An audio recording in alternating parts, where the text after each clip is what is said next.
Ang magnesium ay isang mahalagang mineral na hindi ginagawa ng iyong katawan, na nangangahulugang kailangan mong makuha ito sa pamamagitan ng iyong dieta. Kailangan ng magnesium para sa mga kritikal na function gaya ng regulasyon ng asukal sa dugo, pag-urong ng kalamnan, paggana ng nerve, pagpapanatili ng presyon ng dugo, at synthesis ng DNA kaya mahalagang kunin ang pinakamainam na dami ng nutrient na ito araw-araw. Kahit na ang magnesium ay matatagpuan sa iba't ibang pagkain, tulad ng beans, gulay, at buto, ang mga dieta ng karamihan sa mga tao ay masyadong mababa sa magnesium, na maaaring negatibong makaapekto sa kalusugan sa maraming paraan. Ang pagkuha ng magnesium supplement ay isang madaling paraan upang madagdagan ang iyong paggamit ng mahalagang mineral na ito. Dagdag pa, ang mga suplemento ng magnesium ay maaaring makinabang sa kalusugan sa maraming paraan, mula sa pagpapababa ng asukal sa dugo hanggang sa pagpapabuti ng kalidad ng pagtulog. Narito ang lahat ng kailangan mong malaman tungkol sa mga suplemento ng magnesium, kabilang ang mga potensyal na benepisyo ng mga ito sa kalusugan, mga posibleng epekto, at kung paano ligtas na gumamit ng mga suplemento ng magnesium. Mga benepisyo ng magnesium. Ang iyong katawan ay nangangailangan ng tuloy-tuloy na supply ng magnesium upang manatiling malusog at may siguro ang mahahalagang tungkulin. Ang mga suplemento ng magnesium ay maaaring maging isang kapaki-pakinabang na paraan upang madagdagan ang paggamit ng magnesium para sa mga taong hindi nakakakuha ng sapat na magnesium sa pamamagitan ng kanilang dieta. Ang pagkuha ng dagdag na magnesium sa pamamagitan ng mga pandagdag sa pandieta ay naiugnay din sa ilang mga benepisyo sa kalusugan. Nagtataguyod ng malusog na regulasyon ng asukal sa dugo. Ang magnesium ay kinakailangan para sa metabolismo ng carbohydrate at pagtatago ng insulin, kaya naman ang pagpapanatili ng pinakamainam na antas ng magnesium ay mahalaga para sa malusog na regulasyon ng asukal sa dugo. Ang mga taong may prediabetes at diabetes ay mas malamang na magkaroon ng mababang antas ng magnesium dahil sa pagtaas ng paglabas ng magnesium sa ihi na dulot ng mataas na asukal sa dugo. Upang mapanatili ang pinakamainam na antas ng magnesium, ang mga taong may diabetes ay maaaring mangailangan ng mga suplementong magnesium. Ipinapakita ng mga pag-aaral na ang mga taong may parehong type 1 at type 2 na diabetes na may mas mataas na antas ng magnesium sa dugo ay may posibilidad na magkaroon ng mas mahusay na kontrol sa asukal sa dugo kaysa sa mga taong may mas mababang antas ng magnesium. Maaaring bawasan nito ang stress at pahusayin ang mga sintomas ng pagkabalisa at depresyon. May mahalagang papel ang magnesyo sa pagtugon sa stress ng iyong katawan. Kung hindi ka kumukuha ng sapat na magnesyo, maaari itong makaapekto sa iyong kakayahang harapin ang stress. Sa katunayan, ipinapakita ng pananaliksik na ang mga taong madalas na na-stress ay may mas mababang antas ng magnesyo sa dugo kumpara sa mga taong hindi karaniwang na-stress. Higit pa rito, maaaring makatulong ang mga suplementong magnesium para sa pagpapabuti ng mga sintomas ng karaniwang kondisyon ng kalusugan ng isip tulad ng pagkabalisa at depresyon. Nakakatulong ito sa pagpapanatili sa malusog na buto. Ang iyong mga buto ay naglalaman ng hanggang 60% ng kabuoang magnesium na nakaimbak sa iyong katawan. Kung hindi ka kumukuha ng sapat na magnesium, pinipigilan nito ang aktibidad ng mga sel na bumubuo ng tisyo ng buto na tinatawag na osteoblast habang pinapataas ang pagkilos ng mga osteoclast, na mga sel na nagbabagsak ng buto. Kailangan din ang magnesium para sa pagsipsip at metabolismo ng bitamina D, isang nutrient na mahalaga para sa kalusugan ng skeletal. Ang mga taong may mababang antas ng magnesium sa dugo ay nasa mas mataas na panganib na magkaroon ng mga sakit sa buto tulad ng osteopenia at osteoporosis. Sa kabutihang palad, ipinakita ng mga pag-aaral na ang mga suplemento ng magnesium ay epektibo para sa pagpapabuti ng density ng mineral ng buto at pagpapababa ng panganib ng bali. Maaaring pahusayin nito ang ilang sakit ng ulo. Ang magnesium ay kinakailangan para sa wastong paggana ng nerbiyos at tumutulong din sa pag-regulate ng pamamaga at pagpapabuti ng daloy ng dugo sa utak.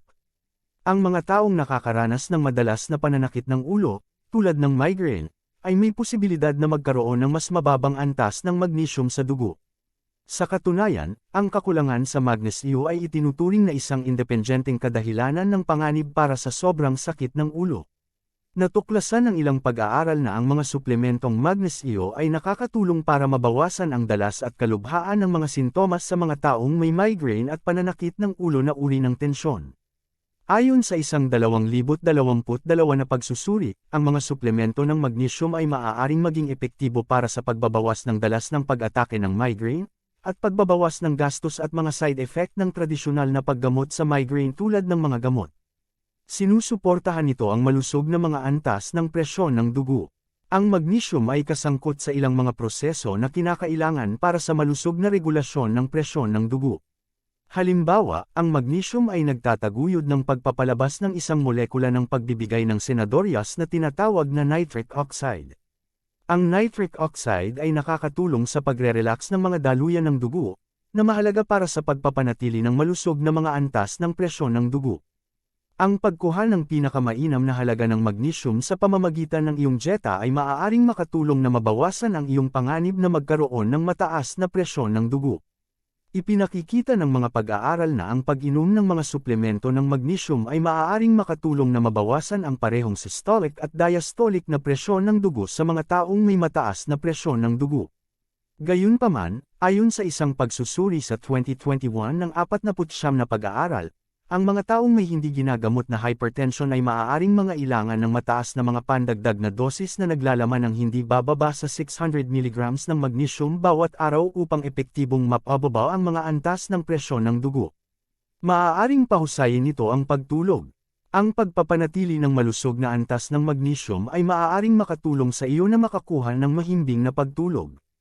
Ang magnesium ay nagbubuklod sa ilang mga receptor sa mga central nervous stems at pinapagana ang GABA, isa sa mga pangunahing neurotransmitter na responsable para sa regulasyon ng pagtulog. Ang ilang mga pag-aaral ay nagpapakita na ang mga suplementong magnesio ay maaaring makatulong sa mga tao na makatulog ng mas mabilis at manatiling tulog ng mas matagal. Nalaman din ng isang pagsusuri sa 2022 na ang mga taong may pinakamataas na paggamit ng magnesium, kabilang ang parehong mga pandagdag sa magnesium at magnesium sa pandieta, ang pinakamalamang na nakakatugon sa mga rekomendasyon sa pagtulog ng National Sleep Foundation na 7 hanggang 9 na oras bawat gabi. Magandang pinagmumulan ng magnesium. Ang magnesio ay puro sa isang bilang ng mga pagkain, kabilang ang mga mani, gulay, buto, at beans. Narito ang ilan sa mga pinakamahusay na mapagkukunan ng pandieta ng magnesium. Spinach, 156 mg bawat lutong tasa, o 37% ng pang-araw-araw na halaga, DV. Pumpkin seeds, 156 mg kada onsa, o 37% ng DV. Swiss chard, 150 mg bawat lutong tasa, o 36% ng DV. Dark chocolate 70 hanggang 85% cacao solids, 129 mg bawat 2 ounce na serving, o 31% ng DV. Chia seeds, 111 mg bawat onsa, o 29% ng DV. Black beans, 120 mg bawat tasa, o 28% ng DV. Almond, 80 mg bawat onsa, o 19% ng DV. Ang pinakamahusay na paraan upang matiyak na nakakakuha ka ng maraming magnesium araw-araw ay ang pagsunod sa isang masustansyang dieta na mataas sa mga pagkaing halaman at limitahan ang iyong paggamit ng mga pagkaing mababa sa magnesium, tulad ng mga ultra-processed na merienda na pagkain. Bagamat medyo ligtas ang mga suplemento ng magnesium, posibleng lumampas ito. Halimbawa, ang sobrang pag-inom ng supplemental magnesium ay maaaring magdulot ng maliliit na epekto tulad ng pagtatae at pananakit ng tiyan. Ang pagkuha ng napakataas na dosis ng magnesium ay maaaring humantong sa isang mapanganib na kondisyon na tinatawag na magnesium toxicity, na nangyayari kapag ang mga antas ng dugo ng magnesium ay lumampas sa 1.74 hanggang 2.61 mol/L. Ang toxicity ng magnesium ay bihira at kadalasang nauugnay sa hindi sinasadyang labis na dosis ng mga produktong naglalaman ng magnesium tulad ng mga antacid at laxative. Ang pagkalason sa magnesium ay maaaring magdulot ng mga sintomas tulad ng mababang presyon ng dugo at hindi regular na tibok ng puso at maaaring nakamamatay. Dahil posibleng kumuha ng masyadong maraming magnesium mula sa mga supplement, ang Food and Nutrition Board, FNB, ay nagtatag ng Tolerable Upper Intake Level, UL, para sa magnesium, na kasalukuyang nakatakda sa 350 mg bawat araw. Ang UL ay ang maximum na pang-araw-araw na paggamit ng isang nutrient na malamang na hindi magdulot ng pinsala. Tandaan na ang UL ay nalalapat lamang sa pandagdag na magnesyo. Kahit na ang mga pag-aaral ay nagpapakita na ang magnesium ay maaaring ligtas na kunin sa mga dosis na mas mataas sa 350 mg bawat araw, hindi ka dapat uminom ng higit sa UL maliban kung ito ay inirekomenda ng isang medikal na propesyonal para sa isang partikular na dahilan. Mga side effect ng magnesium. Kapag kinuha sa naaangkop na mga dosis, ang mga suplemento ng magnesium ay hindi karaniwang nauugnay sa maraming mga side effect. Gayunpaman, ang mataas na dosis ng magnesium ay maaaring humantong sa ilang mga side effect, na pangunahing nakakaapekto sa gastrointestinal system. Ang ilang uri ng magnesium, kabilang ang magnesium oxide at magnesium chloride, ay mas malamang na magdulot ng mga side effect kaysa sa iba. Narito ang ilan sa mga pinakakaraniwang epekto na nauugnay sa mga suplemento ng magnesyo. Pagtatae, pagduduwal, banayad na pananakit ng tiyan. Kung nakakaranas ka ng gastrointestinal side effect pagkatapos kumuha ng magnesium supplement, maaaring makatulong ang pagpapalit ng form ng magnesium na iniinom mo o pagbabawas ng dosis. Ang impormasyong ito ay dagdag kaalaman lamang. Sa mga taong nahilig na madagdagan ang kanilang kaalaman, magbasa o higit pa. Maraming salamat po.